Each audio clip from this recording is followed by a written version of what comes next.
We got Curtis over there, Yes, sir. Dalton in the bottom corner, and your boy Jay Watson, the host.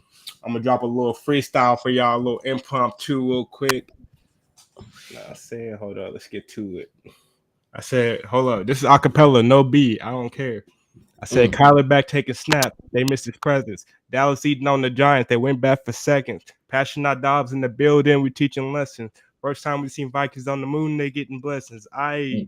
Hold up, New York in shambles. Diggs mad as hell, man. There's too much to handle. Giants looking real small. It's time to dismantle. Wilson can't carry the role, look like Julius Randle. Big three back with the hot takes. Ranting about to grill these players like fresh steaks. Chargers looking sus, gotta hit the pause. Shout out Cam and May. Welcome to the first live stream. We really appreciate. That's right. That's right. Welcome. Hell yeah. Got a good slate today. It didn't look that appealing when you look at it, but in the games, it ended up being really good this week. We're going to start it off with an upset. Cleveland, Baltimore. Yeah, I mean, Lamar Jackson. Hold on, let me pull up the stat real quick. We might have to start having a conversation about Lamar because he's tied for Mac Jones for touchdowns right now, and Mac Jones has been benched 3 times. He got 10 fumbles, lost 5, and has as many turnovers as touchdowns. And then on top of that, we talk about the Ravens defense, which they did great in the first half, but then they let Deshaun go perfect in the second half for the comeback. So what's y'all thoughts on the game? Start off with Curtis. Yeah, honestly, I was surprised that the Browns were able to pull it off.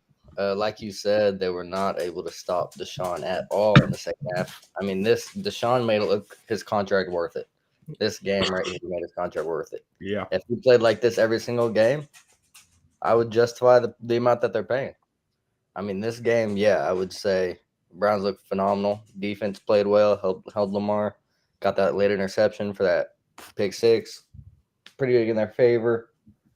And then, yeah, Deshaun Watson just came to play. Just 8 minutes left, I believe. Came back, got the 2 touchdowns. Even missed that extra point, but still was able to get that last drive in for that game-winning field goal. So, yeah, Deshaun Watson finally looking like what he receiving on the money end. So was this, and before we get to you, Dalton, is this more about the Ravens or just like falling apart, or is this more about the Browns pulling up and showing up to play? I mean, it's not like the Ravens didn't play terribly by any means. I mean, they made a few mistakes here and there, don't get me wrong, but if Deshaun Watson didn't throw 100% completion rate in the second half, it's the Ravens' game to win. Yeah. Deshaun Watson was just prime time in the second half. I mean, he came to play, and it showed up, and they won the game. On an away game against arguably the best defense in the NFL. And what about you, Huncho?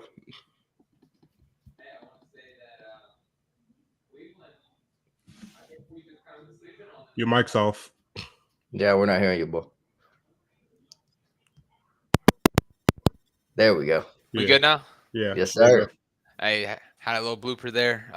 Like I was going to start off by saying, looks like we were probably sleeping on Cleveland this year. I think what you were asking Curtis there about, is this more on Baltimore, is this more on Cleveland? And I think you got to look at it this way. Cleveland's beat the 49ers this year. They've beat the Bengals. They beat the Ravens. They lost to the Steelers. They've lost a close game to the Seahawks as well. So you got to look at the Browns as they're a good team. And I think it's because they are the Browns. We don't want to say that they are a good team, but they're just better than the Ravens are at this point. I think they're just a step ahead of Baltimore. I'm not trying to say Baltimore's not a good team, but I think, we slept a little bit on Cleveland, and they've beat, a couple of the top teams, and you got to look at them and say, maybe this is Cleveland. Maybe Cleveland is just better than Baltimore just a little bit, and they might even be a little bit better than Cincy.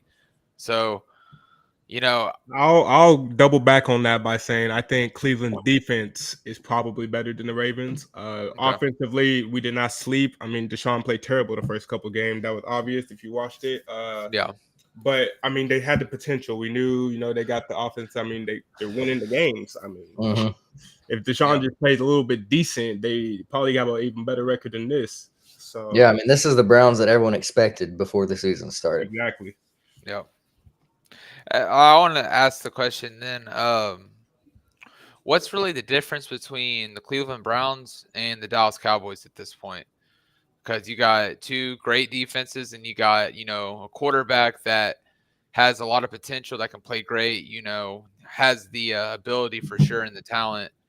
You look at it, what's the difference between those two teams? You got, they're very similar teams. So do you think that should we have Cleveland on the same scope as we have Dallas? Because we talk about Dallas sometimes as being, Super Bowl frontrunners in NFC sometimes, but you don't hear anyone talk about Cleveland as being, AFC frontrunners or even top 3 or top 4 sometimes. Yeah. That goes with the conference, right? The AFC is a tougher conference to play in, and plus on top of that, AFC North is wide open, right? So, and then when you compare it to the NFC is more linear. You got the set amount of teams ready to hit the playoffs, right? Maybe the 7th and the 8th seed are in question, but everyone else seem to have their place right now.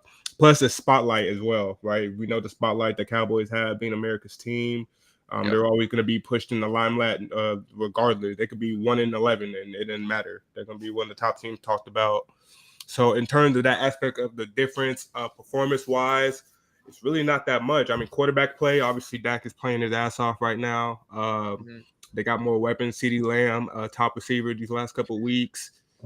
They just don't have Cleveland doesn't have the firepower offensively that Dallas has. So if you put them up against each other, I'll probably take Dallas right now. Really? See, I think Browns have proved more. I'll be honest with you. 6-3, and I'd argue the hardest division in the NFL. AFC North, where as of right now, all 4 of those teams could make the playoffs and honestly could do pretty well in the playoffs. I mean, Steelers, you could argue they're won by 8 points for every single week this entire season. But, I mean, besides that, I mean, all 4 of these teams I could see making the playoffs easily. Yeah, and I think that, you look at all of the NFL because it's all played on the field. It's not a, opinionated thing where rankings matter and rankings get you into the postseason. It's all played on the field, and you look at resumes and just like what they've done on the field. I think Cleveland's done more than any other team in the NFL right now. I mean, they've beaten, like I said, they've beaten the Ravens, 49ers, Bengals. Colts are not a bad team. I mean, their losses are at Seattle, at Pittsburgh, and they're within, they're 4-point games in both. And then you got, obviously the game against the Ravens that they lost earlier in the year that they were blown out of. So I think, we should talk about Cleveland a little bit more. So let me ask before we hop off to the next game, right? We all were saying Cleveland are better. I said Cowboys. If you go into the playoffs, right, say Cleveland go wild card or they do win the division, is Deshaun good enough to win that game? Who are they playing? Who would you just give me like a hypothetical, opponent? Because I think they're better than. I think they beat Miami. I think they beat Buffalo. I don't think in the playoffs they beat Cincy. Or okay, so a wild card team. Actually, no. Say they win the division. I think they would play the Texans, right? Yep. Can they win that? Yeah, they'd beat I believe they'd beat the Texans for sure. Okay. Nothing against CJ Stroud, Tank Dell and those boys. I love them to death, but I think Cleveland. I think that's more of a defensive game, anyway. It's a defensive game, and I think in a playoff game, I'm going to trust Deshaun Watson to make more plays than CJ Stroud. At least this point in his career, I still got some faith in Deshaun Watson that he can, get it done when it needs to be done. Yep. Moving on, we got real quick, just Indiana versus New England or Indianapolis, my fault. But it was kind of a boring game. I didn't really catch much of it. I do know that they're saying Bill Belichick might be on the hot seat. The first time I'm really hearing talks of that. And then the Colts, we know the Colts are just in limbo, waiting on Richardson to get back. They'll probably be a better team next year. But what's your thoughts on the game? Yeah, Patriots just don't look good this year at all. There's been no upside whatsoever, no potential for them at all. I've not seen that coming. Really, no one expected this. They've lost Tom Brady. They've lost. Don't get me wrong, it's been a downhill for the last few years, but they're 2-8 right now. They have the lowest points, I believe, in the NFL per game. Their offense looks terrible. Their defense can hold on, but what's it matter if you're scoring 6 points in 48 minutes? Yeah. So I'm not sure that the Patriots are going to have to start a rebuild. They're going to have to make major adjustments because they're just not looking like any sort of contender offensively or defensively whatsoever. And this is really starting to prove Tom Brady's point that it wasn't really Bill Belichick's system. Tom Brady was the one out here winning the bowls. You know what I mean? Obviously, he tried to get rid of him prematurely with Jimmy G. That didn't work, and then they won another bowl after that, right? Yep. And then on top of that, you get rid of him. Tom goes to Tampa, wins the bowl on top of that. So really, Belichick's legacy is really getting in shambles these last couple of years. What you got on that? Yeah, I think the Patriots obviously they don't have a lot of offensive talent whatsoever. Defense is above average, you'd say. I don't want to crush Bill Belichick's legacy. I mean, I've even heard the rumors, him going to college football, maybe college, Texas A&M. I've heard the rumors there. Don't think he goes to college just because he's already done it at the highest level. Not sure if you'd want to take a step back and recruit and all that stuff, but it'd be cool to see him recruiting against like Nick Saban in the SEC. I think the Patriots just aren't they're not a talented team, and I don't think obviously coaching is important, but when you don't have a good team, you're not going to get very far in the NFL, especially with the way that the NFL just has so much more talent than it's ever had at this point. I mean, everyone is just so athletic, and just we have the best quarterbacks we've ever had in the league at this point now. And Mac Jones is not, he's maybe the third or fourth tier quarterbacks in the league right now. No disrespect to him. He doesn't have the most, he don't have a lot of weapons there. So I don't want to write off Bill Belichick just yet. I think that, just give him a few more years, maybe get rid of Mac Jones, maybe try something else, recruit some more talent around whoever their new franchise quarterback will be going forward. Yeah. But it's not a lot to talk about as far as the game goes. Indianapolis, I've talked about them a couple of times. They're, a good team, but they're waiting on their stud Anthony Richardson to get back next year before they really start making that noise. Speaking of a stud, next up we got New Orleans, Minnesota. Passionate Josh Dobbs balling out right now, getting the Vikings some win, trying to get them into the playoffs. Derek Carr took a little nasty concussion and might have a shoulder injury on top of that. Jameis Winston comes in, and I'm going to be honest with you, Jameis Winston needs to be the starter for the rest of the year. That's just me.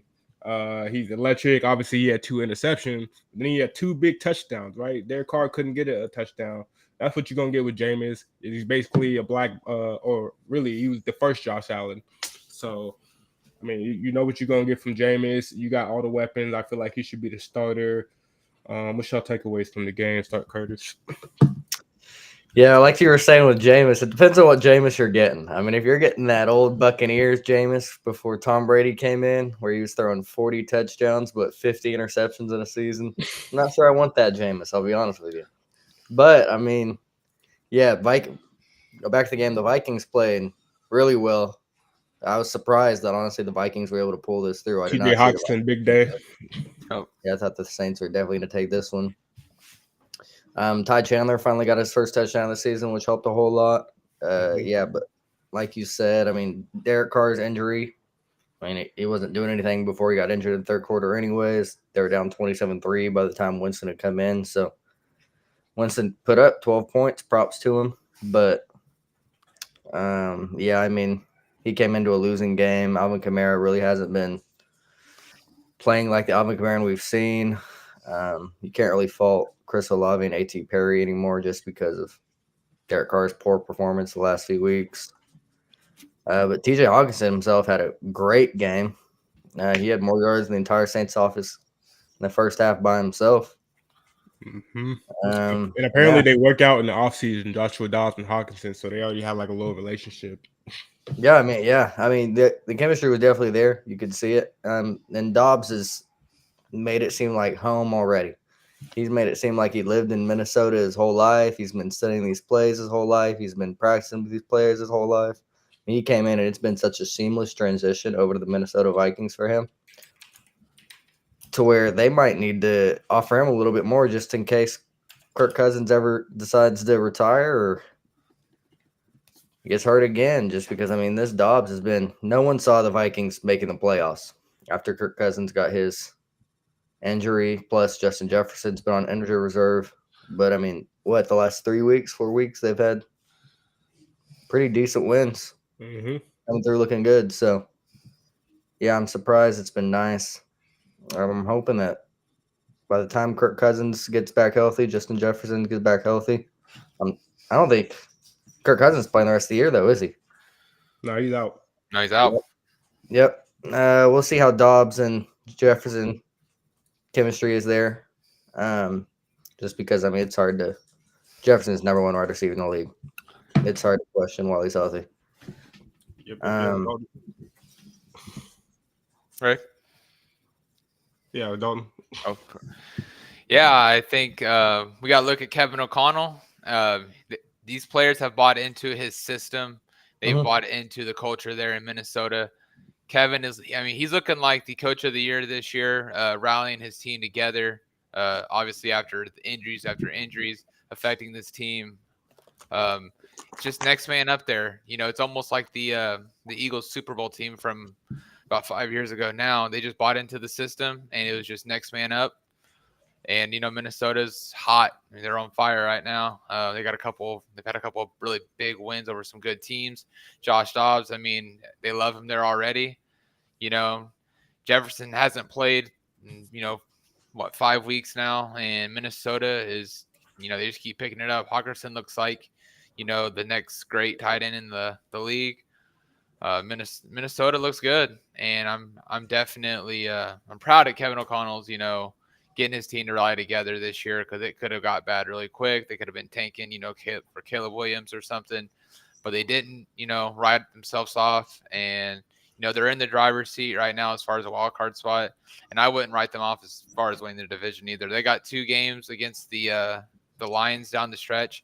They can close this gap really quick, and I'll move on to the Saints side of things. I don't know who's going to win this division. We've went with the Saints. We got Tampa Bay. I don't know, honestly, because neither of them look good whatsoever consistently. And with the injury of Derek Carr, Jameis Winston, he's going to come in. He's going to throw 3 touchdowns and 3 picks. You just got to be, we got to hope that the picks don't come at the worst times. And he just does enough, to win the game. So looking at both sides of this, Minnesota looks great. Saints, they really haven't looked consistent all year. And my hot take of the day right now is going to be, I think Minnesota actually wins this division over Detroit.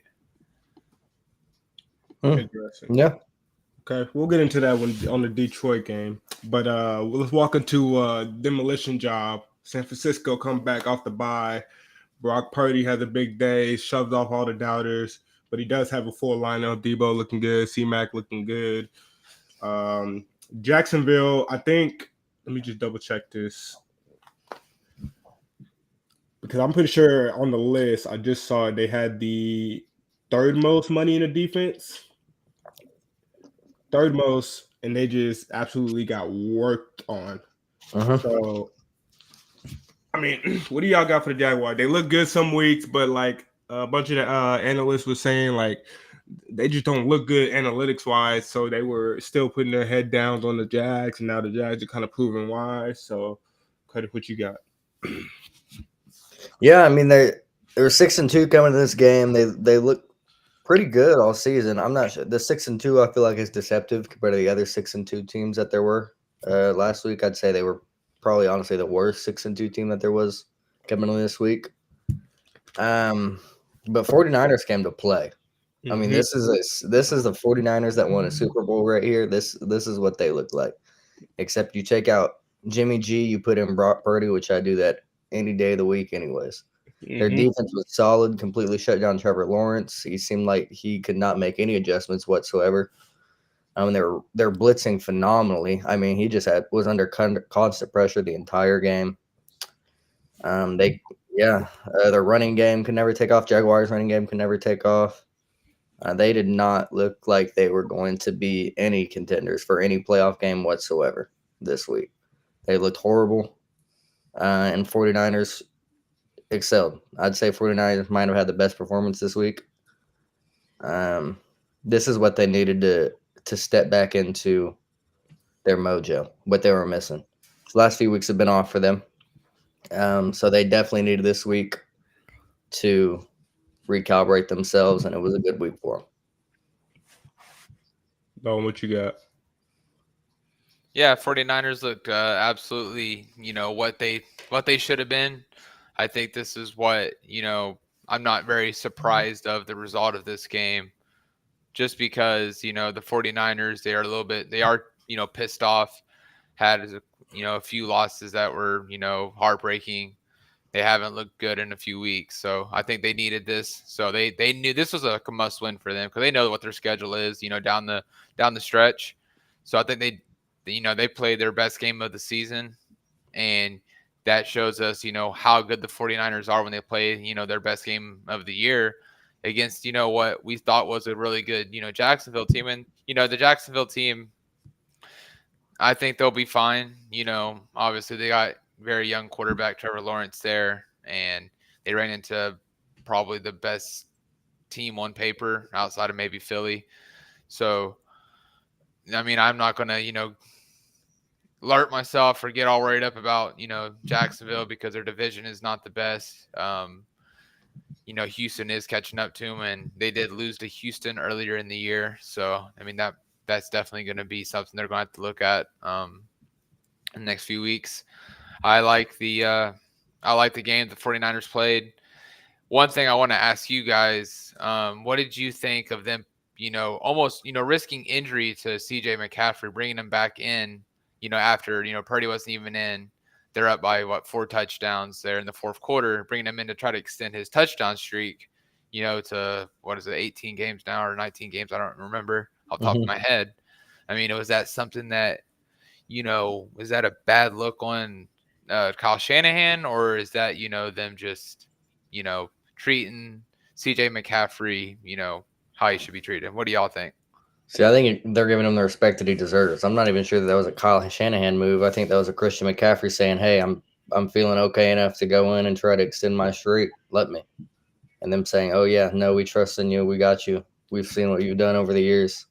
You think you can do it? Go in and do it." I mean, Christian McCaffrey is no stranger to injury. Every single year he's been out a few games for injury, so they know he himself should know his tolerance of what it'll take.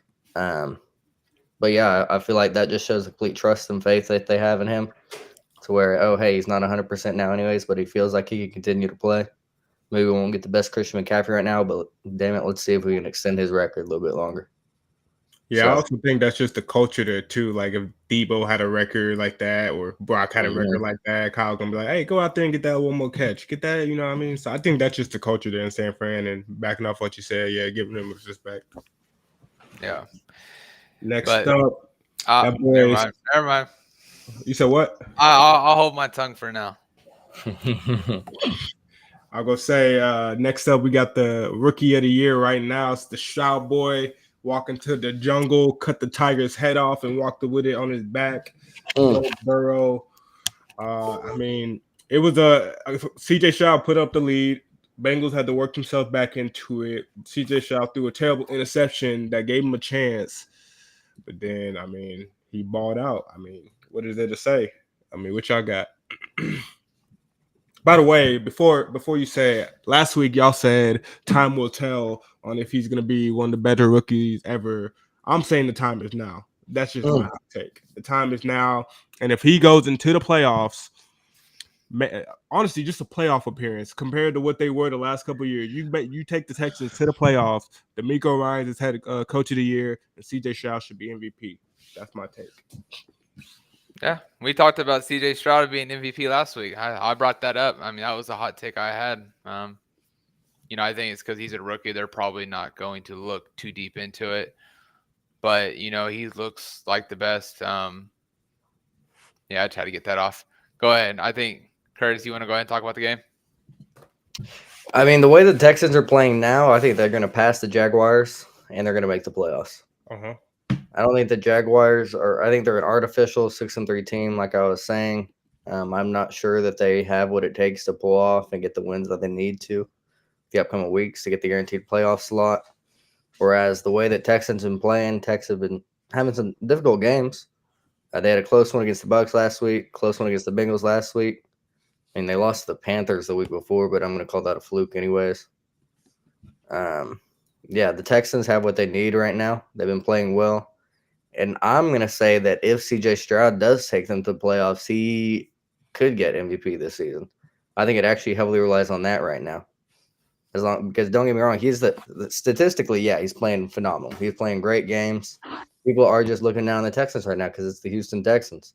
I think if he can pull off the starting at 3-4, but becoming first in the AFC South and bring my team to the playoffs, it's hard to argue against him getting MVP this season. And just for a little context, right now Jalen Hurts is in the lead for MVP, and that's probably going to come under fire as soon as they face the Chiefs. But go ahead, Dalton. Yeah, I was going to get into that MVP discussion as far as like what CJ Stroud looks like on the MVP list. I think they're going to look at, team performance to go along with, individual stats. And I think it is right now. It's going to be a 2-man race. It's going to be who handles, the ending stretch better between, Jalen Hurts and Patrick Mahomes, because you got Jalen's got to, and then you got Patrick Mahomes. He has to play. They got, Philly. They got the Bills. They got the Bengals. So, I mean, each quarterback there as far as the MVP race goes. So, I think CJ Stroud is a dark horse, but their schedule is very favorable going forward. I think they don't lose another game this year except for maybe the trap game against the Jets in New York, because that's going to be in December. Aaron Rodgers has a chance to be playing in that game, so I think that's probably their toughest game on the schedule. And then they have a game against the Cleveland as well. Yeah, but I think they beat the Titans twice. They'll probably beat the Cardinals and Jaguars. They probably finish the season at 5-2. I think they probably slip one to the Jets and probably one to the Browns. But CJ Stroud's a baller, and they outplayed Cincinnati. I mean, he had CJ Stroud had the bad pick, but Joe Burrow threw 2 bad picks in the second half. Mm-hmm. But did you see like CJ Stroud's like pocket presence though? Like he was calm, cool, collected. Every throw was like on point.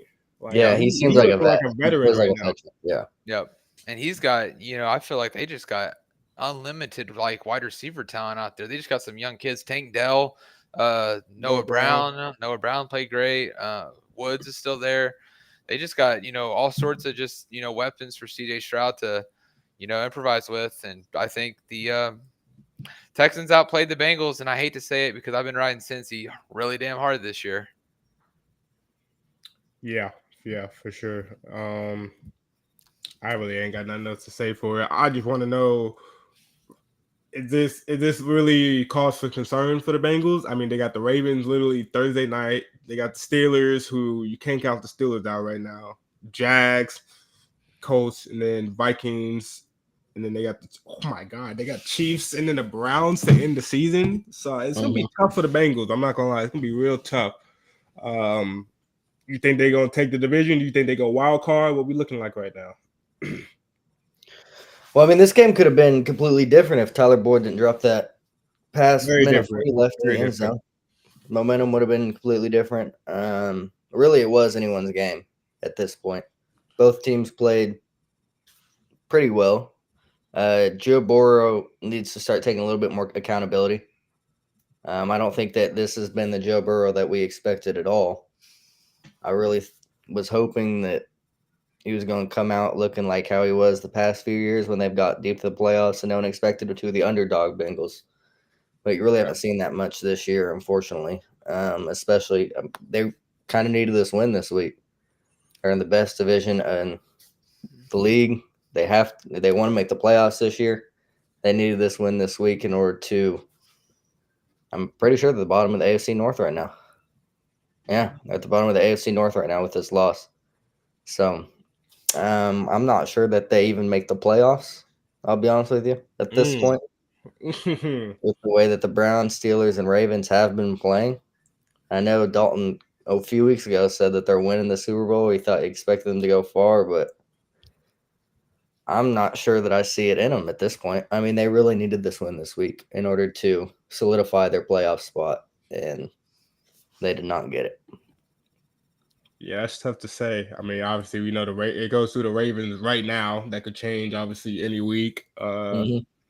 Yeah, the Bengals could. Nah, I don't know. I'm gonna go ahead and say the Steelers are gonna be last just to end the season because they. We'll get into them actually during the next game, but they've been outgained literally every single game and they still won. So that hot streak of luck has to end.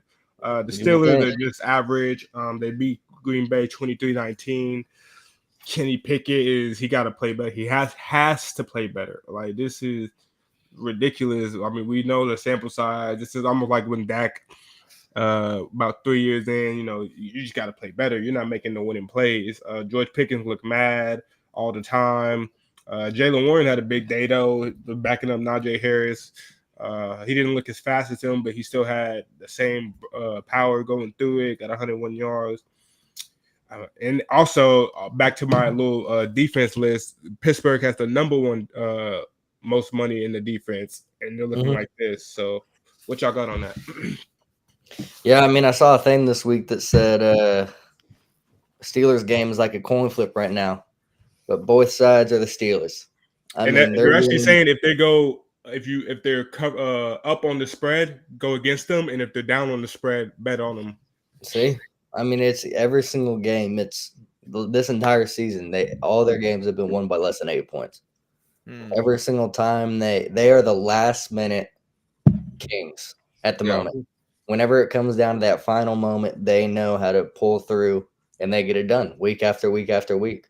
I mean, I wouldn't say there's any exceptional talent on the Steelers by any means, but I mean, they got the fucking heart. Let's be honest. I mean, they are showing up every single week when no one expected them to. They're 6-3 right now.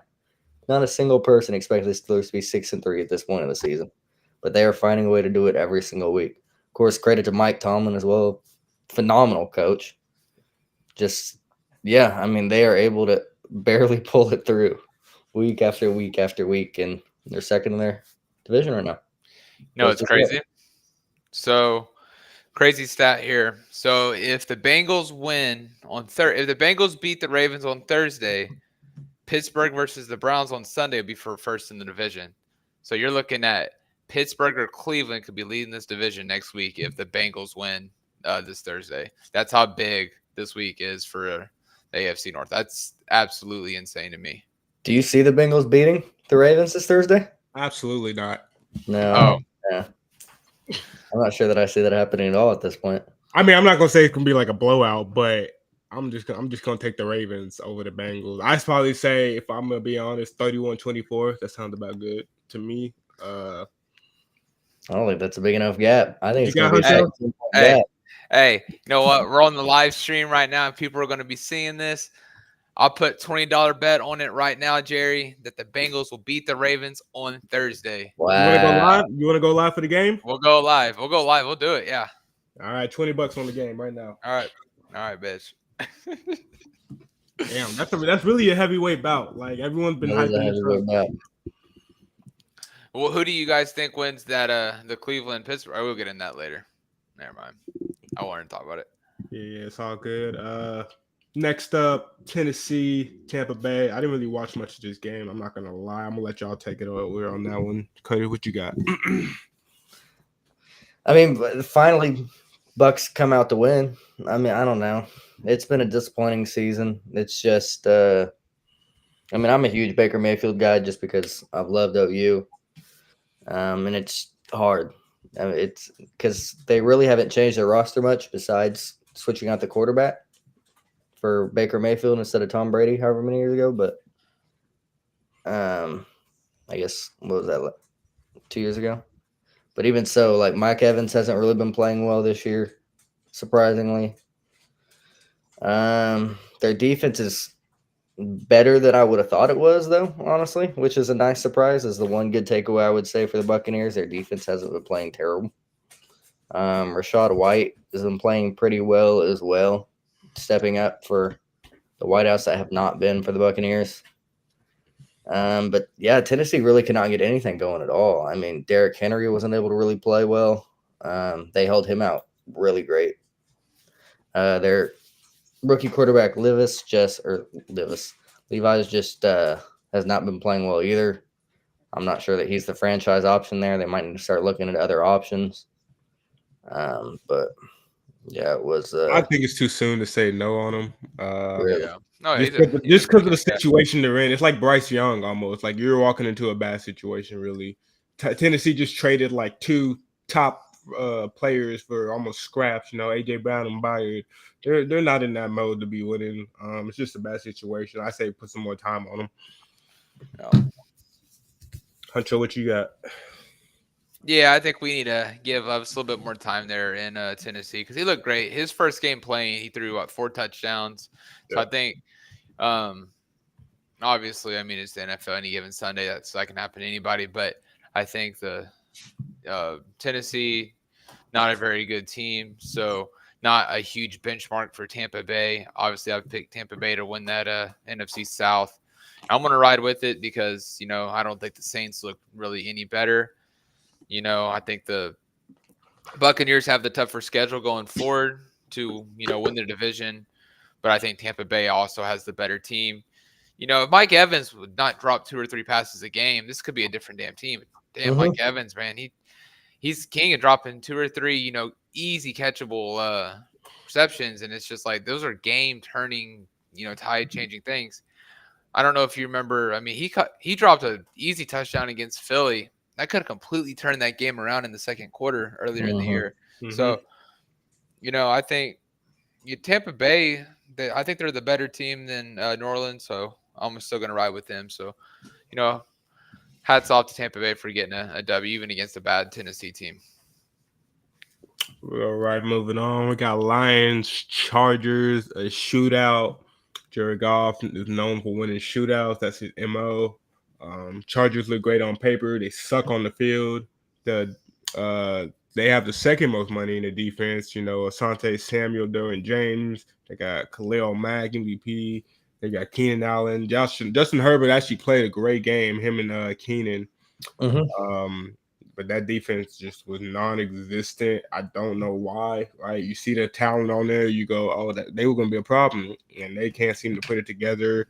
Maybe it's the coordinator. I don't know, but what y'all got on that? Also, the Lions defense looked very sus. So moving forward, I don't know if that's I like that little pick you said about the Vikings over Lions because I think that that Lions defense could be torched. Yep. Yeah.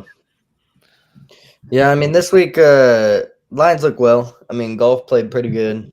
Herbert played pretty good as well, though, with that being said. Neither defenses really did come to play. The Lions looked mediocre at best on both sides, offense and defense.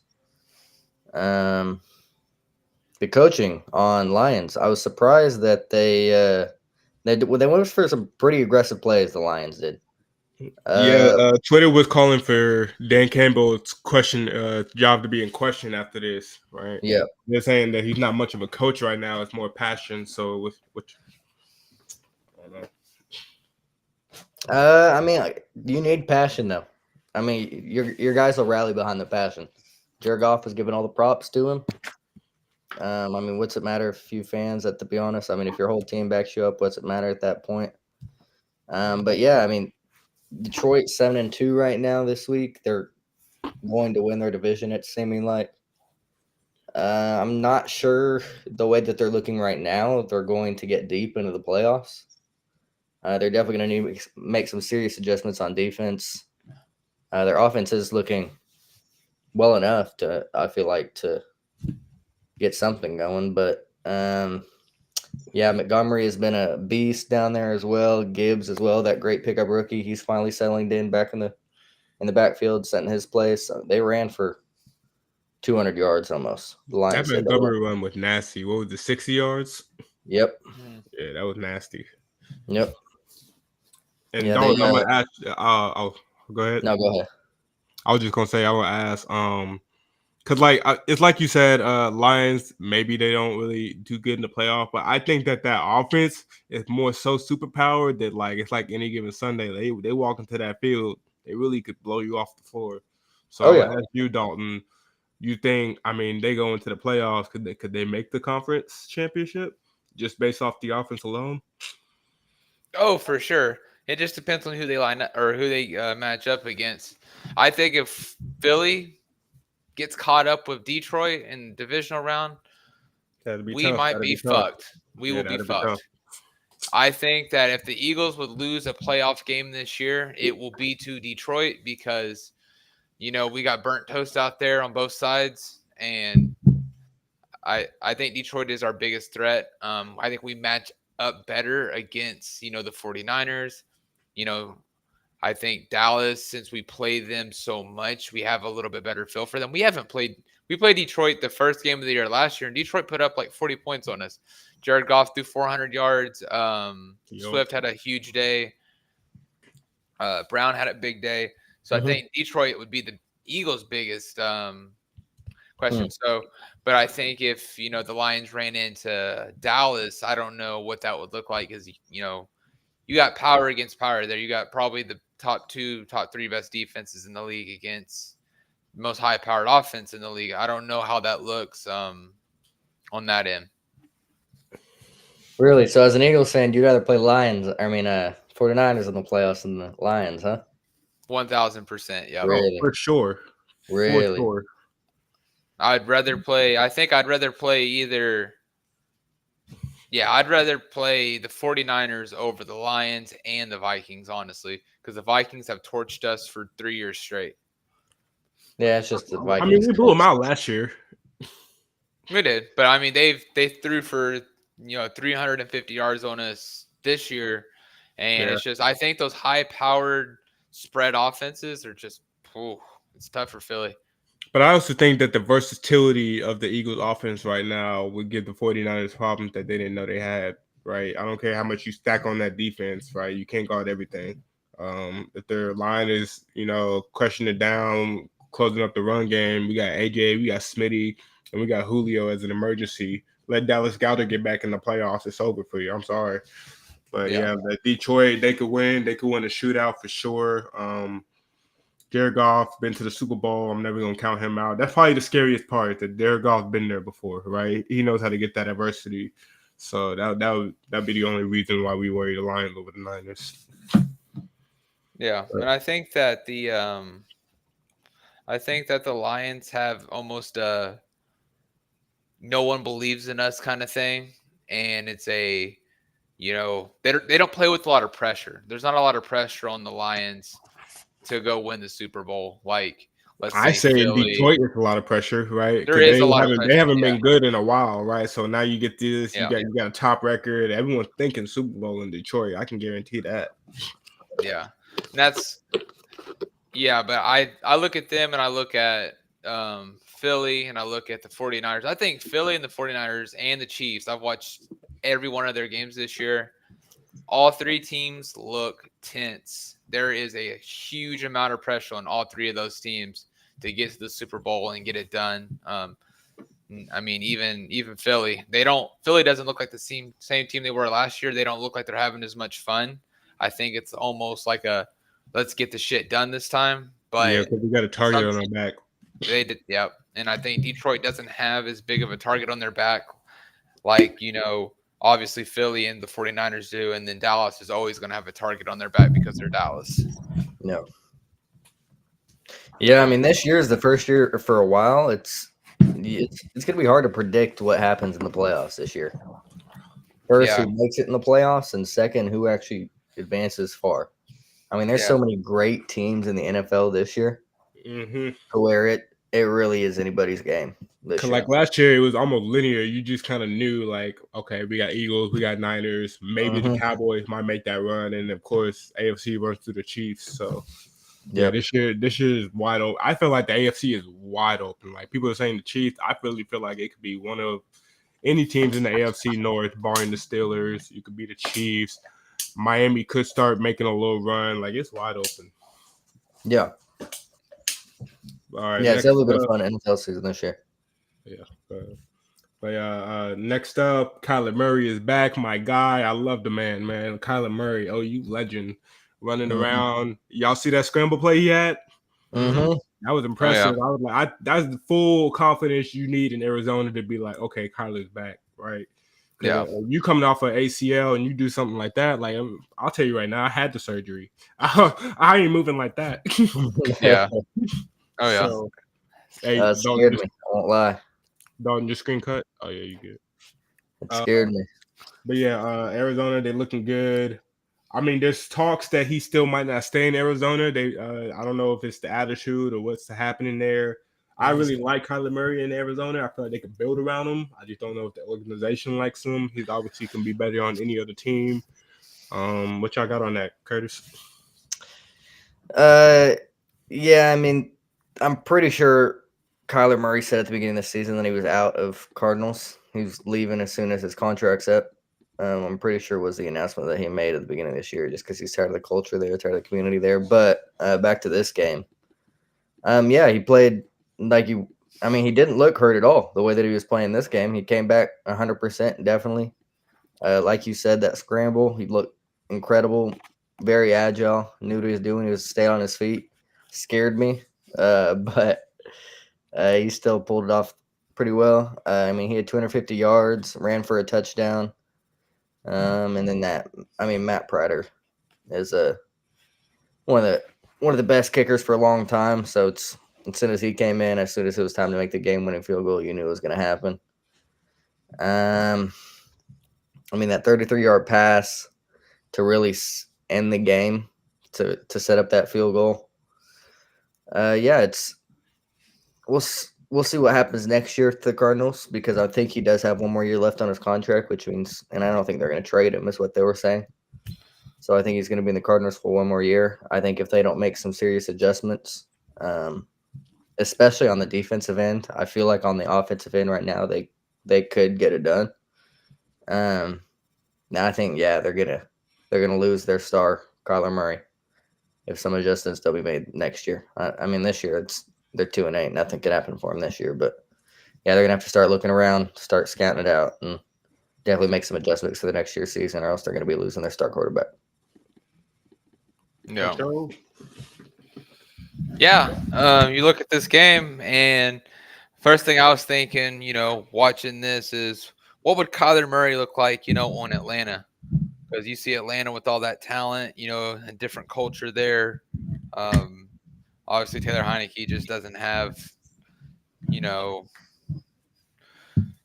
have that it factor that I believe Kyler Murray would have. Not trying to say that's, where Kyler Murray probably ends up, but I think you look at two teams here, and you got, Arizona doesn't have enough talent. Atlanta doesn't have a quarterback, and you'd be cool to see, what Kyler would do, like on a team like Atlanta with some firepower. Another team I'd like to see Kyler on would be the Las Vegas Raiders. That'd be a fun little thing they got going on there.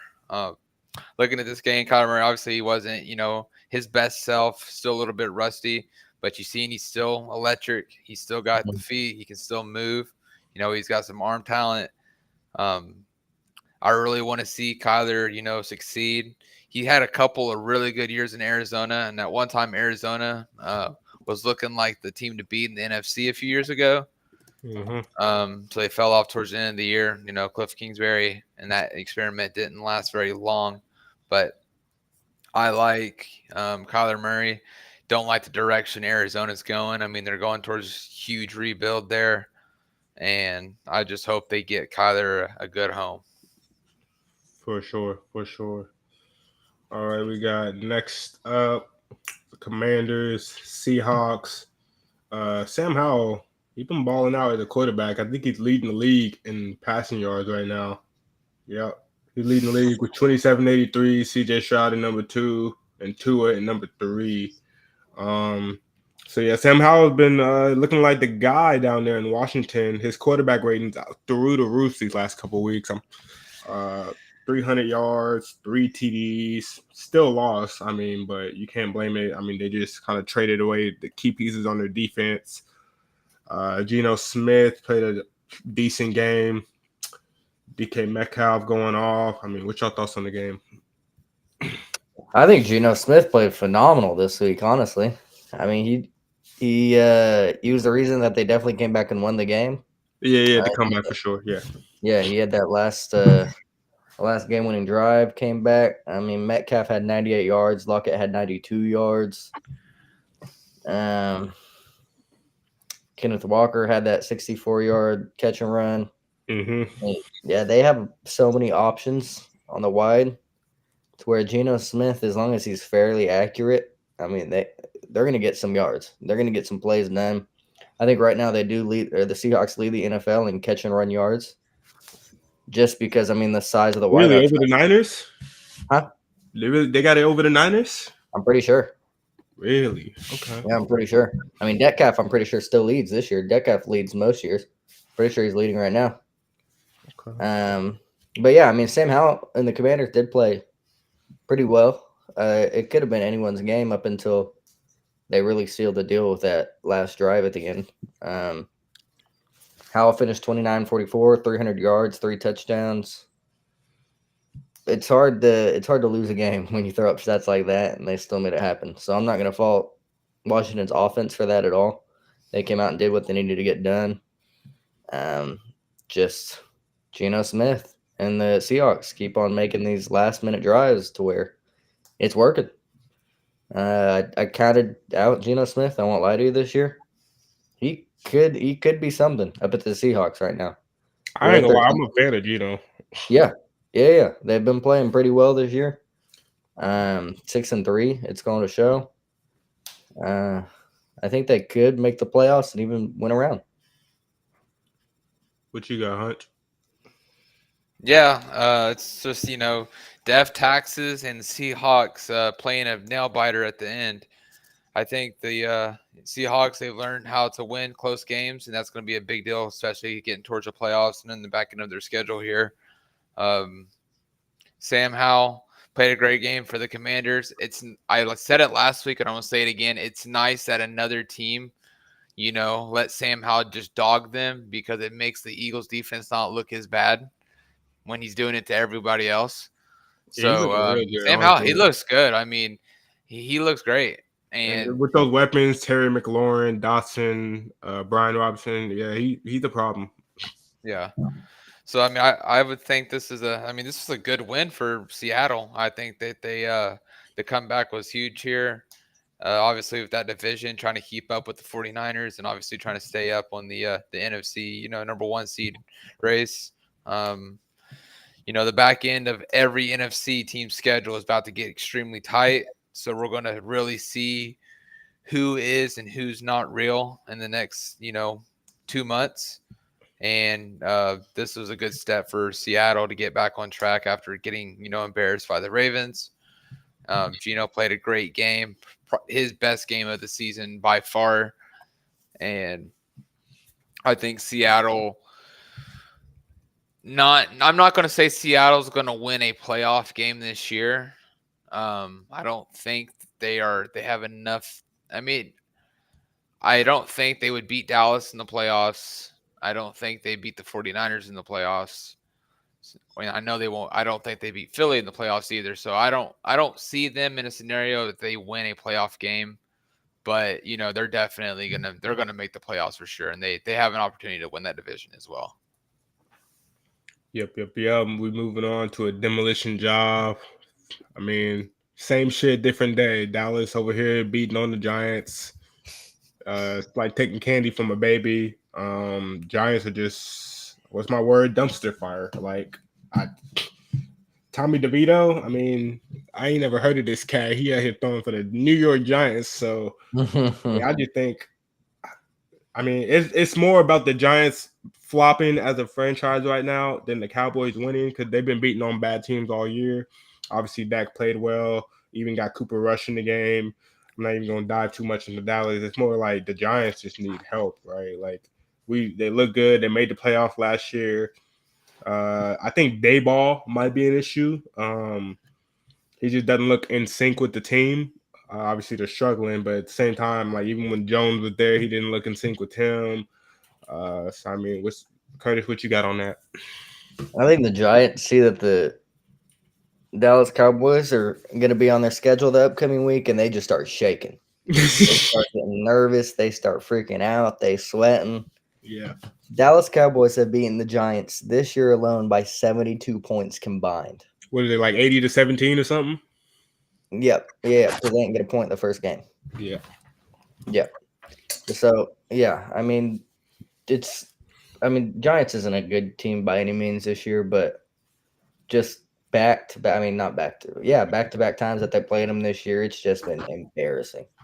They don't look like an NFL team at all when they played the Dallas Cowboys this year. Cowboys put in their second string, third string in the fourth quarter. I mean, it was a slaughter. Yeah. There was no glimpse of life, glimpse of hope whatsoever ever from the New York Giants. Every single time they scored a touchdown, I mean, it was answered back very quickly and very swiftly by the Cowboys. So it was definitely a slaughter fest. If Dallas Cowboys could do this every week, or even look this good every single week, I'd have them win the Super Bowl this year. But I'd still say that the way the 49ers played this week, I'm taking 49ers over Cowboys right now as well. Even though they won by, 32 points this week, I still feel like 49ers had a more dominant show out than Cowboys did this week. Huncho? Oh yeah, if we're gonna talk about Dallas and we're gonna talk about playoffs, I'd bet every dollar, in my bank account that Dallas is gonna lose playoff game to either, if Dallas has to play the 49ers in the playoffs, they're not gonna win. If they gotta play the Packers, they're not gonna win. If they're gonna play Aaron Rodgers, they're not gonna win. Those two franchises and that bad man have cursed this franchise to the end of eternity. So I don't think that I would not think that the Cowboys would beat the 49ers in a playoff game. Obviously, I'm not going to talk shit on Cowboys said they're a bad team because week in, week out, Dallas, they show up and Dallas looks like the best team in the league, every other week. So, I'm not shocked that this happened this week. But I just want to say that if Dallas has to run into the 49ers, just go ahead and bank on another loss for that franchise and Jerry Jones and, probably the end of Dak Prescott's career there in Dallas. But back on, what happened this week against the Giants, obviously the total dumpster fire in New York, send my thoughts and prayers to Saquon because that man he just going through it these days. They worked the actual hell. What was the 28 attempts? Yep. Bro, what? Just keep feeding that man. It sucks. Giants, I think they were a fluke last year. They weren't very good. They had a very, very easy schedule. They didn't beat a good team last year either. So I think the fact that they're 2-7 this year, it's not a huge surprise. They're not very good. They don't have any offensive talent outside of Saquon. Defense is very, very suspect. And, kudos to Dallas for taking care of another, shit team. It's just what they do. But, as soon as, the other team fights back, whoever they're fighting, it's just they stall out, pressure gets on. Dak starts making bad decisions. That's just typical Dallas. Yep. On to the other New York team, Jets Raiders. Let me just throw this fact out about Zach Wilson. Honestly, I feel like Nathaniel Hackett is a problem, if we're being honest, offensively on the Jets. If we look at Nathaniel Hackett in Denver, how he looked with Russ, how Russ looks now, go to the Jets, how Zach Wilson looks. Now we know Zach Wilson's sample size from last year, but it doesn't change the fact that Nathaniel Hackett's offenses have not looked good since Green Bay. And Zach Wilson's touchdown rate since he's been in the league is 2.1%. That's 20 out of 931 passes he's thrown a touchdown. That's just absolutely terrible, honestly. So the Jets, they got some issues, and then of course the Raiders, new coaching, pulled off a win. Aiden O'Connell looking nice. Not great, but he's looking good enough to win a game. Obviously against a good Jets defense who's been putting offenses to work all year. Josh Jacobs, big day. I actually misspoke. Josh Jacobs had the 28 attempts. He got the workload. So he really put it on the ground. So Curtis, what you got? I mean, yeah, it was. Honestly, I haven't really seen too much about this game this last week, but I feel Jets. They you said that Aaron Rodgers is supposed to come back in December. Yep. The word he says in interviews, he wants to be back full time with the team by Thanksgiving and on the field in December. I think that's optimistic. I don't even think he comes back unless Jets make a deep playoff run. But that's what he said on the interview. Huh. Yeah, I mean, the way that it was looking this last week. I mean, Raiders are nothing exceptional right now, unfortunately. And I feel like they made a whole lot of they made more moves, I feel like, than every other team this offseason in order to become contenders this year. And I feel like it's just not really showing with the performance of Ben. Jets could be a different story, of course, with Rodgers, but their defense comes out to play. I mean, I feel like every single week the Jets defense has showed up to play. It really just depends on how their offense comes to choose. Zach Wilson has a lot of growing to do. I definitely see the potential, just like the Jets do, but they have a lot. He has a lot of development in order to become a franchise quarterback. He needs the Jordan Love treatment. It's just unfortunate Aaron Rodgers got hurt. Yeah, exactly. But yeah, Jacobs, like you were saying, I mean, I feel like he was the whole reason. I feel the Raiders came and won this game. He had 120 yards, 28 attempts. It's the first time in a year that he's had 100 yards, which he needed. He was very, very dominant last year and the year before. Mm-hmm. You really hadn't seen that much out of him this year. Which may be a good thing because I feel like this is the off year for the Raiders. So I feel like Jacobs, you just save the time on his legs. You can use them for explosiveness next year if they really try to make a run. Because, these running backs get hurt and they're out, Yep. Yeah, I mean, more teams I feel like need to adjust to the two running back layout. It's seen a lot of, I mean, Lions have really showed it off this year with how Montgomery and picking up Gibbs and that draft pick. Gibbs has finally made an adjustment to show up. I feel like Giants would be a whole lot better. Going off topic, Giants, Saquon Barkley does not need that many touches. There's no reason nowadays that these running backs need over 20 touches. Keep them healthy.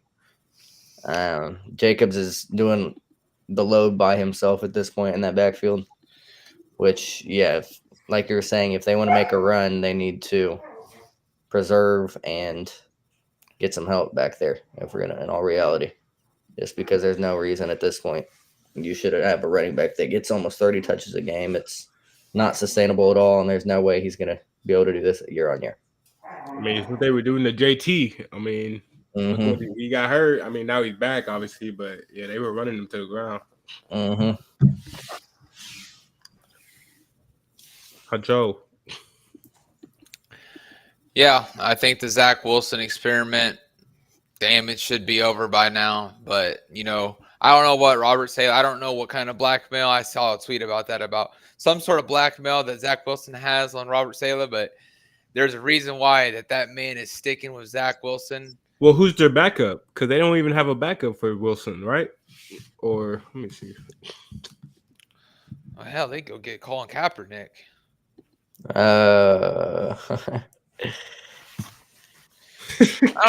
I don't know why they don't call like Matt Ryan or something.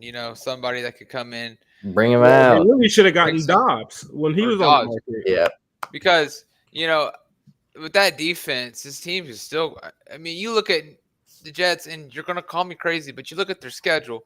They beat the Bills next week, and they play the Dolphins the week after. They beat the Dolphins that game. They're first in the division, and just like that, the Jets are first in this division, and you thought it was a dumpster fire. And I'm not going to say, it's going to happen, but, all of a sudden next week against the Bills, the Jets probably even look better than the Bills. So Yeah. I don't want to write them off yet with the great defense they have. I don't want to, there's just no way you can write this team off. And I mean, if they could pull off 2 wins in a row, guess what? They're first in that division in the AFC East, and it goes to New York. And I Nobody really, wants to play no one wants to play a game at MetLife in the playoffs. That's the worst place to play. and I really like the false hope that Aaron Rodgers is giving the Jets. Like, yeah, December, man, December. So, like, Jets fans, they keep winning the game. They really thinking playoff hopes out here, which is smart. It's smart, right? Don't kill the hope. Don't kill the season. Aaron Rodgers is being smart about it, but I don't really think he'll come back. I think it's on Zach Wilson's shoulders. Got a lot of load to carry, and we'll really see if he can execute that. Well, yeah, and honestly, adding on to that, I don't think that anybody expected the Jets to still be playing decent this year anyways. I'm pretty sure after Aaron Rodgers got hurt, they counted any playoff contention for the Jets to just be out the window, out the door. I actually heard talks because everyone was saying like right when the injury happened, they were obviously saying the defense is still top tier across the board. But they were saying that they were really hyping up Zach Wilson. They thought that they had enough defensively, and of course, if you compare the division, that they could actually make the playoffs. So their playoff hopes didn't really dwindle that much. I would have to get the actual numbers, but like they were still in the race. Yeah, I think looking at this division and how good the AFC North is, you have to win this. The AFC East, you have to win this division to make the playoffs. There's not going to be a wild card team that comes out of this. So either Buffalo's going to have to pull it together, New York's going to have to pull it together, or Miami's going to win by default. And I hate to say win by default, but Miami, they still haven't beat anyone worth a damn, and they're just going to be a product of an easier schedule and of weak AFC East this year. All right, Broncos, Bills. This was a good game. Russell Wilson playing well. Josh Allen, turnover machine. First play of the game, they get a strip fumble. James Cook obviously got right back on the bench. And Josh Allen, if I was watching Bills games, like I even had to run the replay back on the other ones, but Josh Allen isn't even really targeting Stephon Diggs like that. So I can see how Trayvon tweeted out, yeah, he needed to get up out of there. And Josh Allen just a turnover machine. I mean, we knew that. I mean, obviously, nobody was saying it when they were winning, right? But you got to accept what you accept in a win and a loss. And these interceptions are not it. He didn't produce much on the offensive side. I mean, the Bills' window is closing. I think they got like a 30% chance to make the playoffs now. Curtis, what you got on that? Yeah, the Bills look terrible right now. I mean, there's no reason that the Broncos should have won this game. And honestly, they had the game won up until they had that 12th man on the field. Yeah, DeMar Hamlin was the 12th man, by the way. I thought people thought we were memeing that. Yeah, it was. Bills don't look very well at all. They're definitely going to make some adjustments. Most of that is because of Josh Allen right now. I mean, Josh Allen has had a very uncharacteristic year for Josh Allen. Normally, uncharacteristic because he always had turnovers. He's always had turnovers. Yeah, but he's always made up for the 400 yards and 4 or 5 touchdowns that he get every single game. He's had that this year. I mean, he's thrown. Fuck, I think yeah, he's leading in touchdown, but he's also leading in interceptions. So, that's how he's most years though. Yeah, he's always. Yeah, I mean, he's I'd say he's a more efficient James Winston. They both get their touchdowns. They both get their interceptions. But, I mean, besides this year, I would say I would pick Josh Allen every single year. Right now, I feel like I'd take either Jameis Winston or Josh Allen at this point. I mean, Josh Allen had a 59 QBR this last week, completed 57% of his throws, which on average he completes 70%. It just was not a very great game for Josh Allen. Broncos played decent. Russell Wilson came out to. Russell Wilson came out to. I mean, he was 24 for 29, which is surprising, given that how this year has gone. They've been iffy. They came to play sometimes, and sometimes it's what's going on. Wake up a little bit, but plus their defense is really solidified. Broncos defense. They've been holding teams to around 20 or under the past few weeks. It's been, I don't know. I saw the Bills making it deep in the playoffs at the beginning of the year, even up until 4 weeks ago. And at this point, I'm not sure that they're even making the playoffs. Yeah, they're not making it. I'm just saying that now. Huncho, what you got? Yeah, I think Josh Allen. He's getting a lot of unnecessary, I'd say, hate and blame. You got to think that this team turns the ball over regardless if it's Josh Allen. So that's something that the team itself needs to look at. I will say, I feel like if Brian Dayball goes back as OC, half of these problems aren't happening. Yeah, and I seen that. I saw a debate about that too. I don't think they need to get rid of Sean McDermott there. I think that's not the issue. Oh, and they did fire Ken Dorsey this morning, so they are. Yep, I seen that. Yeah, and I don't think that you blame Josh Allen for this, because I mean I would say probably 28 other franchises would take Josh Allen over their current quarterback. Maybe, I mean, the only teams that are not are going to be Kansas City, Philly, Baltimore, and Cincy. So I don't want to. I'm not going to say Josh Allen is the problem there. I mean, this franchise is going to live and die by Josh Allen's arm. So, but if I was a fan of Buffalo, or if I was riding on my luck, I would rather have Josh Allen over outside of a select few other quarterbacks. So I think that I don't think we need to write off Josh Allen or potentially get rid of him in Buffalo, because I think he is the franchise corner piece. I think Stephon Diggs is an issue in the locker room. I don't think that he's a great player, but I'm saying I don't think he's gonna be a fit for that locker room. It's almost like a Terrell Owens kind of effect there, I think, at this point. And I think that they need to ship him off to where he's gonna be happy. Josh Allen doesn't have the pressure on him anymore with this the Stephon Diggs issue.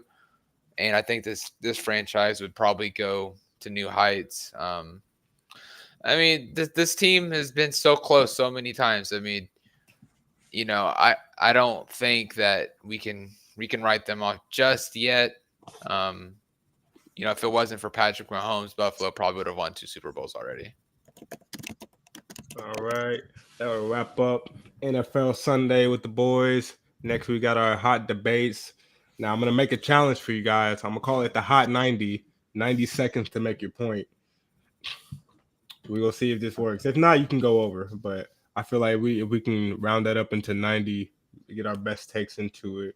My first debate is it fair to compare athletes from different eras? To make context, right, there's a bunch of debates going on. You got, of course, your LeBron, MJ. You got your stages, media, social media, the way it's advertised, the way the refs call it, the way it's shown on TV. 90s, you had the the 80s, you had the gritty, pounding ground, throw them on the ground, bad boys pissing type of basketball. The 90s, you had the more up tempo. Okay, we're still gonna be aggressive, but let's get some more shots up, more points. 2000s, you got the more we got the skill players coming in. You got the AIs, you got the Mike Bibbies, you got the Dirks, Tim D's. So, and now we got the 3-point era where we just let them fly. We're getting 140 points a game. So my thing is, when you compare like how LeBron gets his scoring record to where Kareem gets his scoring record, or if we want to go football, the hits that the players take, the wide receiver and the DBs have changed so much over the years. DBs can barely do anything, so it's hard to play that position. They can't hit them out the air. They got to wash their hands. They're getting so many flags called on them. Roughing the passer, the linebackers have to brace themselves just to even hit the quarterback, which I thought was ridiculous. So is it fair to compare the different eras of athletes when we're talking about conversations of the GOAT? Obviously, stats are absolute. If you want to compare stats, we can do that all day. But I'm just talking about like saying that this player is better because he's doing this when they never even played the game the same way. So, Curtis, I'll start with you. I'm going to say no, and here's my comparison. Let's compare it if it was Call of Duty, for example. let's say I bought the first ever Call of Duty and I was the best in the world at that first ever Call of Duty, won championships, yada, yada, yada. I'm done. 20 years later, Jerry picks up and buys the new Call of Duty for his year, which is whatever's out right now, Modern Warfare 3 or whatever. Yeah. You're number one right now, Modern Warfare 3, the brand new game. Could you say that I was not good at Call of Duty because it's different era, different time? No, I mean, we're both great at the game. But it is completely different rules, completely different players, completely different everything. So much has changed in the past few decades. You can't obviously count out their achievements, their milestones, their yada, yada, yada. But it's the same game, but it's a completely different game as the decade goes on. I mean, there's no similarities whatsoever to basketball now, NFL now, compared to even 20 years ago. So I'm not sure that the comparison's fair. Obviously, it's fun to do your comparisons and stuff like that, but I think you have to do it based on the decade. Yeah. Your goat on the decade. Huncho, who you got? I'm gonna go with the side that I do think that it is fair to compare athletes from cross decades and different eras and different times, because you want to look at the sport as a whole and you want to look at some of the defining moments of things, obviously. And if you're trying to, if you talk basketball, you're always going to say, well, Jordan was the GOAT or LeBron is the GOAT. Well, these players are players that assume their own excellence. So they wanted to be looked at as the best of all time of what they did. They worked their ass off to be what they became. So I think that it is fair because that's what they wanted. That's what, LeBron came out of high school. He said he was the chosen one. He put that pressure on himself to be the best to ever do it. And I think it is fair to compare, athletes from different time periods, because, I mean, that's what they want. They want to be known as the greatest ever, not just the greatest of their decade. They want their story to live on forever. So I think you can compare, I think it is fair. It gives us something to do. You know what I mean? On a day like today, you know what I mean? So it's like, it gives sports, more meaning, because you can look at things and say, like, who changed, the game for the better, and who left the biggest legacy on the sport. And you got to look at the sport as a whole on that. You can't just look at decades. That's fair. I'm gonna go with, and Dalton, you got some background music with your mic. I don't know what that is, but I'm gonna go ahead and say that it is fair, only because the players do it. The players who actually play the game, they actually know basketball. They watched it as kids. If they're sitting there comparing themselves to the legends from before, I would probably say that's okay. Why? Because I feel like the player's opinion mean the most. If we're going to talk about rankings, right? They're the ones playing against them. They're the ones, right? They might be the most biased, but when they say Kobe's a GOAT, I'm going to believe them. Kobe busted their ass personally. They say LeBron's the GOAT, I'm going to believe them. Why? Because we've seen it on TV. We've seen the comeback. We've seen the finals. So, I mean, I believe I'm more of like on the player side of, let's go compare the eras. Now I see what the argument is, Curtis, of your Call of Duty argument. It was a great one, but what I will say, and this is what gamers would be like to do. Okay, so you played that old MW3. Okay, well those were more campers. Okay, well those were smaller maps, less tempo, right? So were they really even skilled? So that's what I say. And then if you were really good in that era, that means you were skilled in that era. What makes it different from the guy who's skilled in this era, who has a faster tempo, who learned to play the newer style, but at the same rate that you played the older style, right? So that's my comparison on that one. But yeah, I'll just go with player opinions, and that we probably should compare from athlete. And it is fun. It is fun. Sometimes it gets a little ridiculous. Like I don't know. I think the Magic already been the new Tom Brady. Yeah, come on now. I even think the Magic Steph is ridiculous too, right? Like I'll just close this argument out from my perspective. I think Magic should be number one all time. Why? Because there's no NBA without Magic. Magic came in the league and saved the NBA from bankruptcy.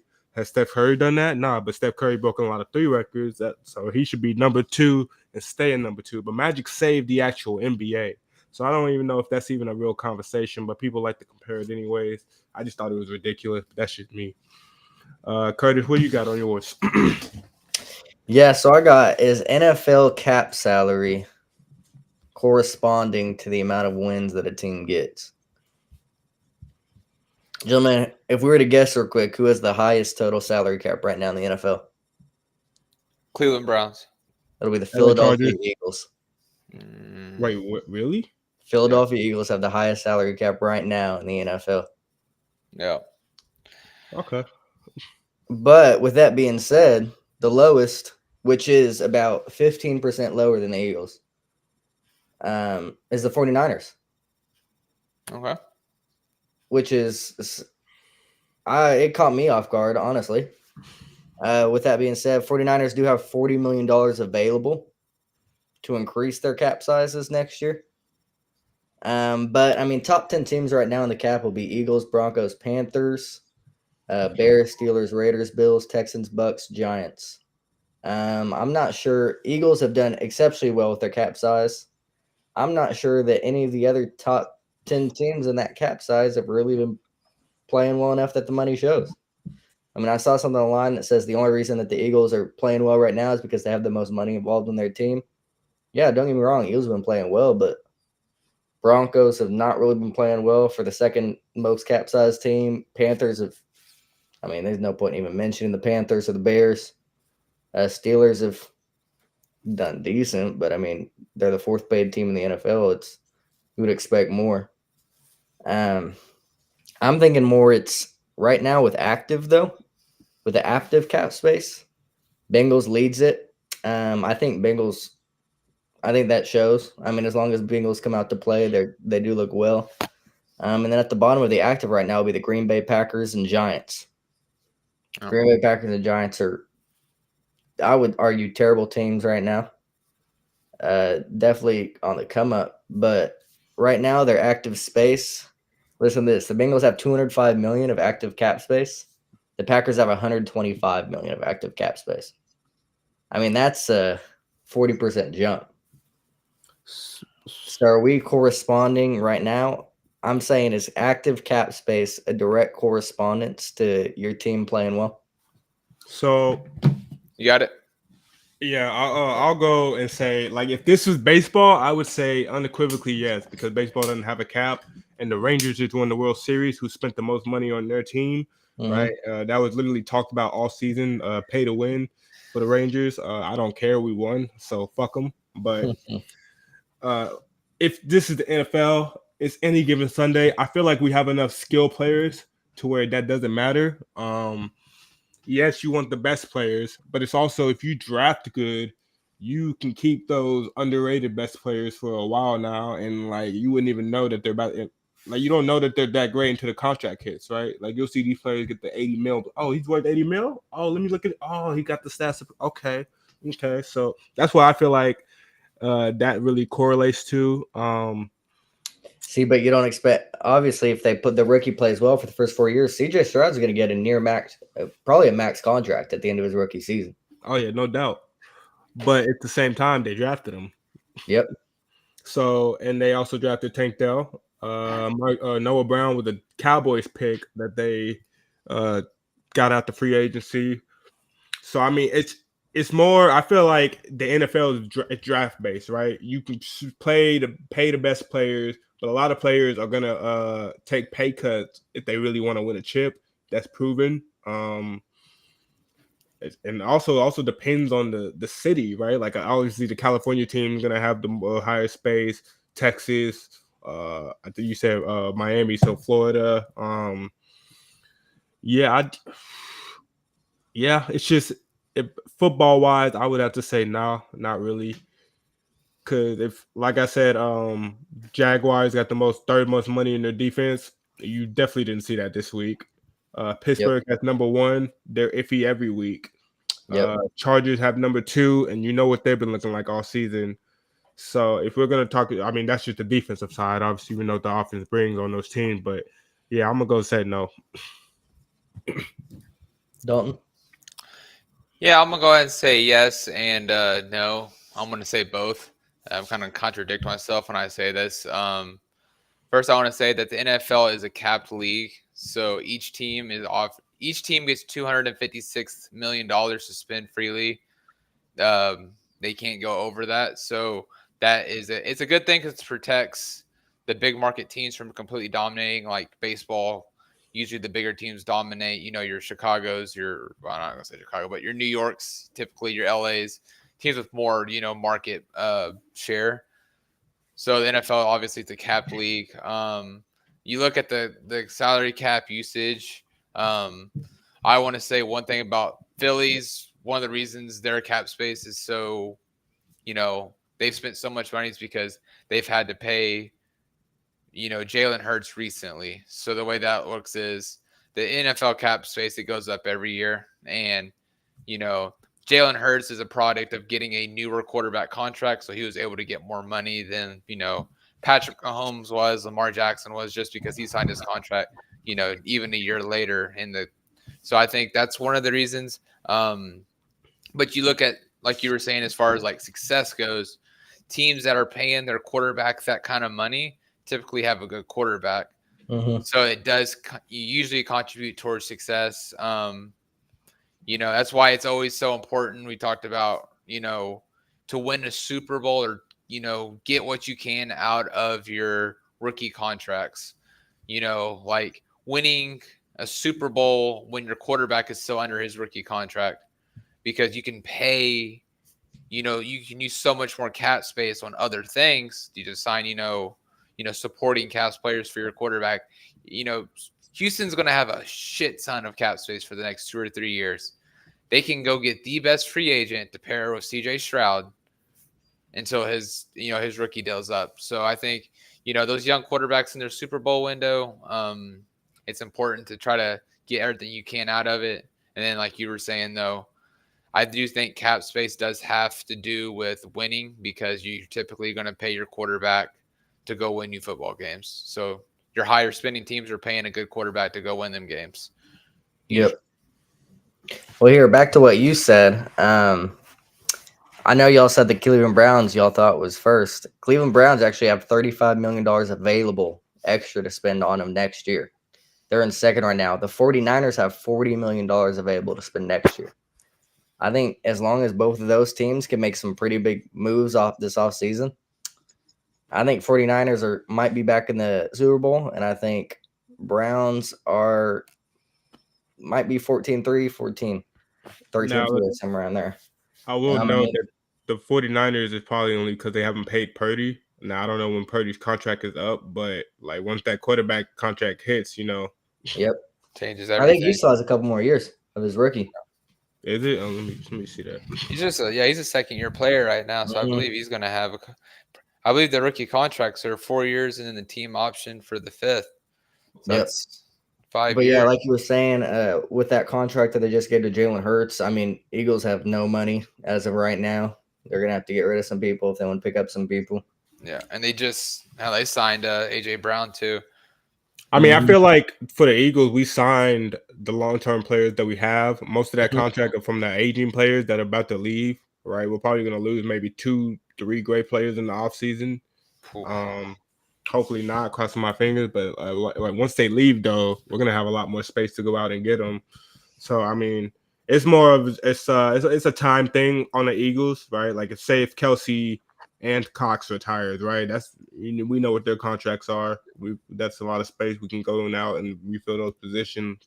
And plus, it's the Eagles. If we win the Super Bowl, a lot of people are going to want to follow and want to win into that culture. So it's going to be a big time destination. I feel like that'll fix itself. Yeah. Moving on, we got the. Y'all want to get into the other debate topics? Y'all want to talk the NBA or what y'all feeling? Let's talk James Harden. Fuck James Harden. God, I'm gonna take this for a second. There we go. James, you need to go to the bench. The bench. Okay. Russ, Kawhi, PG, they were playing great before they came. Now, they said give it time. They said give it 10 games. I don't care. I've seen enough. They went 0-5 over the weekend. James Harden, it looks like he's forcing it. PG looks out of whack. He was playing at an MVP level. Now he's playing at a G League level. Kawhi, he's just kind of like Kawhi's the odd man out. It feels like he's just kind of standing there like, oh, I want the ball, but I want them to have it, and it just looked ugly out there for the Clippers. I hated the move. I still hate it. I really truly feel like they could win if James Harden goes to the bench. I don't know if he has the ego for that. But it would be great because Terrence Mann is the talent, and once he gets healthy, that's going to be a problem. They also need another big man. Zubac is not the guy for them. He just hasn't been playing that well. He's not doing what they need him to do. James Harden is not it. But what y'all got on that? I mean, every year, whenever I see that James Harden trade, which happens basically every year at this point, for some reason in my head it clicks, oh, prime James Harden would fit in perfectly with what team that he's being traded to right now. And then I see game one, and I always have to remind myself, we are not looking at prime James Harden anymore. At all. I mean, this is probably the worst trade of the year so far. I mean, he's not looking good at all. He's averaging 11 points, 3 assists in around 30 minutes. I mean, his efficiency is just not there whatsoever. What's his plus minus? Do you have a plus minus on there? You said what? I'm sorry? What's his plus minus? Do you have that pulled up? No, let me look it up. Because it has to be terrible. I've watched every single Clippers game since he got traded. It is not hot. I think the turnovers have been a huge issue too. And they got Denver tonight, by the way. So if they without Jamal Murray, so if they don't even win this game. Yeah, James Harden has been a negative 67 so far in the 4 games. Oh my god! Yeah, absolutely unbelievable. Yeah, I mean, I had high hopes, like I said. Then I saw that first interview as well. I don't know if y'all saw that first interview of him in the Clippers position or in the Clippers uniform. His quote was, "I'm not a system player. I am the system." And as soon as I heard that, it clicked in my head. This was not a great move at all. I mean, don't get me wrong. I love Russell. I was hoping maybe this could be like the good Oklahoma City days where the synergy is there. They have it going, something well. Plus, I mean, with Paul George and Kawhi, but look at the sample size. Russ and PG went to the distance. Russ and Harden could barely make the playoffs. You know what I mean? We got the sample size. I don't know why they did it, but Dalton, go ahead. Yeah, I think they did it as almost a panic move. We got to try to find a way to catch up to Denver. This is going to be our saving grace. And the only thing they saved was the 76ers season. The 76ers look like the best team in the East right now. Maxi's insane. I mean, if you want to vote MVP out in the East, you can go Joel Embiid or Maxey. I mean, either one of them. And Oubre, prayers out for Oubre. He got hit, unfortunate accident, got hit by the car. He'll be out for a couple of weeks. He was playing great, 20 points a game. Prayers out to Oubre, but go ahead. Yeah, I think the James Harden trade was absolutely the worst decision ever made by a fucking GM. You tore apart. This was the last run that the Clippers were going to have with this Kawhi Leonard experiment. And now it's going to look like a complete, utter, disaster because, Kawhi's finally healthy. Then you bring in, James Harden, who's been, a cancer to every locker room he's been in, since he was in OKC. I don't think that, the Clippers will, recover from this year. I think they can try to ship James Harden out. I'm not sure what you're going to get for him. You might get someone to take him off your hands for free and take his contract at least. At least that will be a win on their end. But I don't think that, no one's going to want James Harden. There's not a team that he can benefit whatsoever. No one's going to trade any sort of future for him. And there's no team that's in win now mode that's going to do better with him. You could argue maybe the Miami Heat, but I don't think that works either. By leaving like 3 teams like that. That's what I'm saying. I feel like this is said every single time about a James Harden trade before it happens, and he still ends up getting a maximum value trade somehow. And it's not like James Harden can't hoop. Let me just get that straight. He can hoop, but he's when you try to fit him into a system, it just does not work. Right? He was the system. He said he's not the system, or he is the system. Like it's not Houston, it's not OKC. Like you just need he actually needs to be Philly James Harden on this team. But now he wants to go back to Rockets James Harden, which is not gonna work. No, I mean, And then I know y'all think you're hurt because I mean the Clippers. I mean, I'd say you've picked for years now, and well, this I looks just like want to rush to win the title and PG and like, bro, they look good. Like I said, PG for MVP. That was my hot take, and he was scoring 20 points in the fourth quarter. Like he was going off. Like everything was going in. It looked great. The sun was at the end of the rainbow.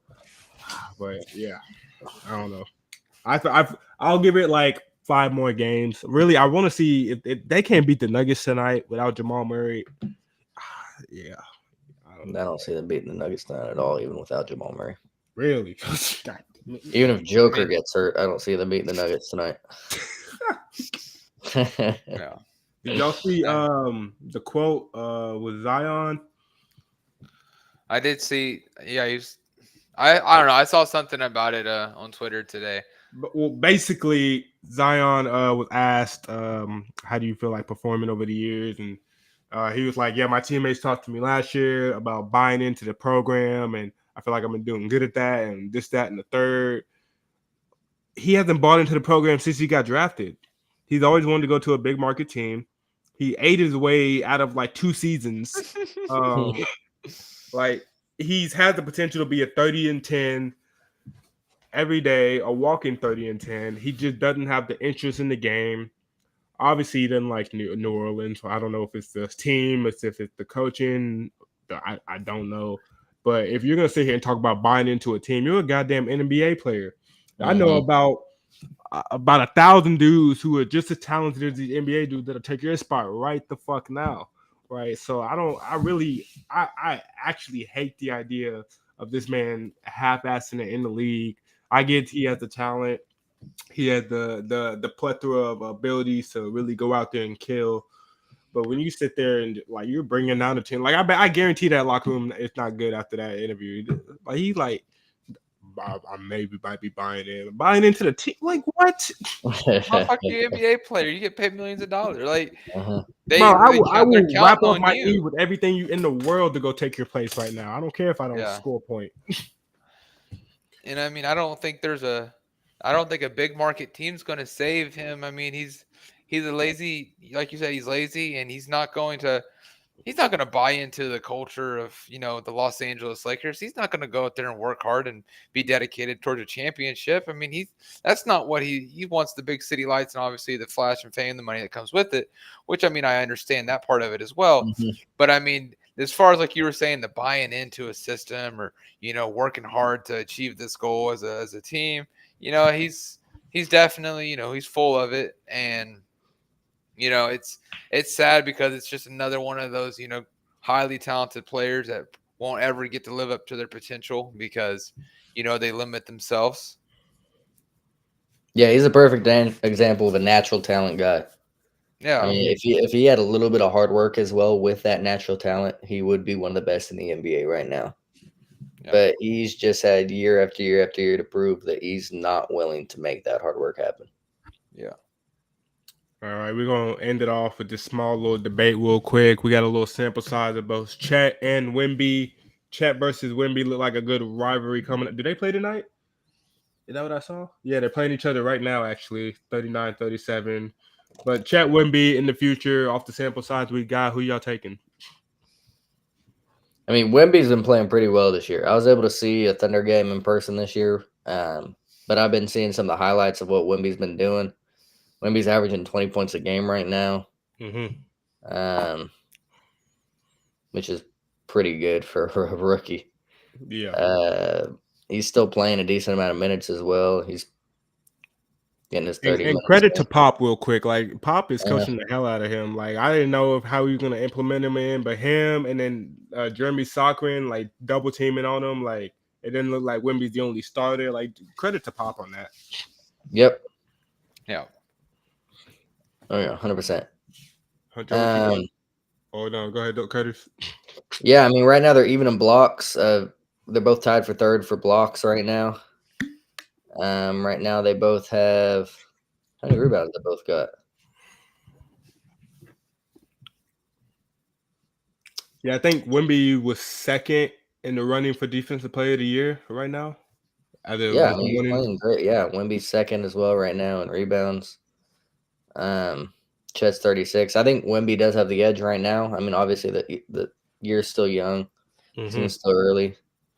The high positive for Chet is that Chet does not look nearly like Bambi as he did.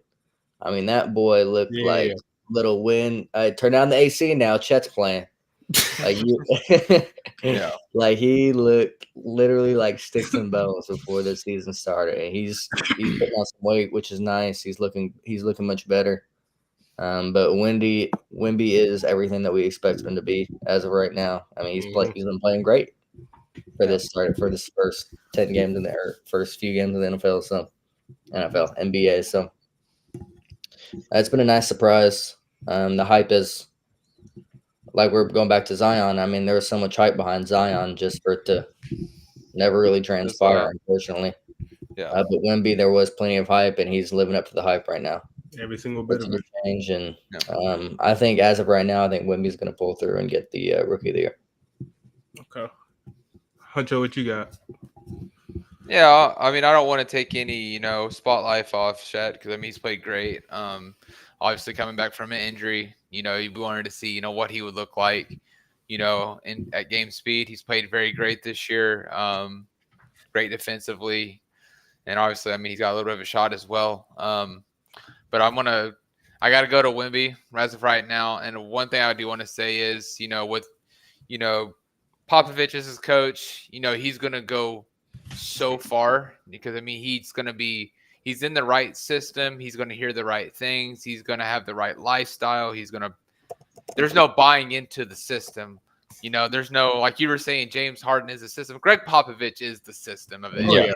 For sure. He is, I mean, dude is the godfather of the league at this point. And they were talking about he's washed, and look at him now. He's out here coaching 2 rookies that'll probably lead him to a winning record. Yeah. I mean, he has what LeBron didn't have when he came into the league. He has that role model coach that's going to propel him even further than his talent can even do. So I'm going to give Wemby the edge just because he has so much more, he has so much more help to push him forward. Thing about Chet, he's a great player, but the thing is, Shea is OKC. So I think that's going to be, they already have their superstar, and he's not going to have that opportunity to be that guy there. Obviously now Shea moves on down the road. Yeah, he can. But I'm saying Wemby is everything San Antonio Spurs are. I mean, outside of Popovich. So I think he has the advantage right now, and I think he's playing just a little bit better right now. Just a quick little added topic to this. How much longer do y'all think Popovich is going to stay coaching? Do you think he's going to – I mean, he's 73 right now. The next youngest – the second oldest coach is 65. So what's his contract? He's got 8 years on the – you think he's going to renew the contract? Let's see. I think he'll actually go – he'll take the Brad Stevens route. He'll probably coach maybe another 2 years, see what the Wemby window is, and then go up into the GM office, right? RIP to his wife. I mean, he lost his wife a couple of years ago. So as far as home life, he wouldn't have much going on. So I feel like he'll probably go into a front office. I'll say 2 years. He signed a 6-year contract last year. Yep. Well, he still has another 5 years. Yeah. Okay. I think he'll stay past that. I think you look at it this way. I think Wemby bought him another 10 years of coaching at least. Really? That's fair. I look at it, and I want to compare something. I want to compare this to like Andy Reid and the Chiefs. Patrick Mahomes bought Andy Reid another 15 years of coaching. Andy Reid's not going to retire from coaching as long as Patrick Mahomes is throwing that shit. Yeah. You know what I mean? There's going to be opportunities to win Super Bowls for, the rest of his career. And I think that, you look at Wemby there in San Antonio. I mean, I don't think Popovich is going to leave with the opportunity he has there to go win more. I think age is going to have to make him. I mean, he's the oldest coach ever to do it right now. And I mean, of all time in NBA, and the oldest coach in, let me see, NFL as well. I mean, the oldest coach ever in NFL was 68. I mean, by the time his contract ends, he's going to be 80. How Hey. coherent is that man going to be at 80 years old?